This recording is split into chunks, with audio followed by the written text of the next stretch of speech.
प्रशासनातील कोहिनूर हिरा, ज्यांनी प्रशासनाला शिकवलं की अधिकारी कसा असावा लागतो आणि त्याच्या बदल्यामध्ये त्यांना 20 वर्षात 22, 23, 24 वेळा बदल्या स्वीकाराव्या लागल्या, असे सन्माननीय तुकाराम मुंडे साहेब, आता तुम्ही प्रामाणिक नाही राहिलात तरी चालेल, कारण की तुमची प्रामाणिकता इथल्या प्रशासनाच्या, इथल्या भिकारचोट राजकारण्यांच्या डोळ्यात खुपायला लागली आहे।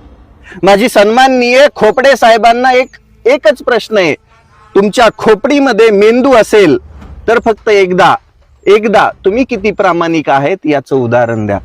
अरे तुम्ही पण आतापर्यंत एकही घोटाळा केला नसेल का? तुम्ही आतापर्यंत जनतेचा एकही रुपया खाल्ला नसेल का? अरे तुम्हाला खाऊ दिलं नाही म्हणून तुम्ही एखाद्याची नोकरी खायला निघालात। अरे बांडगुळांनो सुधरा।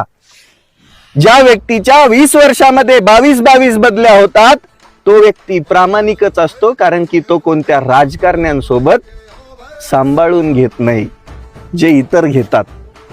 तुम्हाला तसेच अधिकारी आवडतात जे तुमच्या सांगण्यांवरती सह्या करतात। मग ते मुंडे साहेब सह्या करत नाहीत म्हणून तुम्हाला अडचण व्हायला लागली। मग त्या अडचणींमधून तुम्ही त्यांच्यावरती आरोप केले, अगदी सभागृहाच्या पटलावरती विषय आणला। भविष्यामध्ये प्रशासनातलं कोण प्रामाणिक काम करेल? कोण काम करेल? खोपडे साहेब, तुम्ही म्हणला धमक्या वगैरे यायला लागल्यात। अरे त्या माणसाचे चाहते किती आहेत? तुमचे नसतील त्याच्या 10,000 पटीनं जास्त लोक आहेत, आणि त्यांनी धमकी दिलीच नाहीये, धमक्या तुम्हाला लोकांनी दिल्या असतील।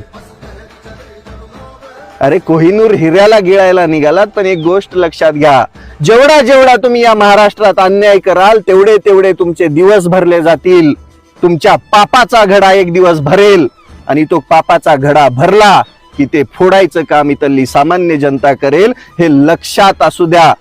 सन्माननीय तुकाराम मुंडे साहेब, आम्ही तुमच्या सोबत कायम उभा आहेत। एक सामान्य माणूस म्हणून आम्ही तुमच्या सोबत कायम उभा आहेत।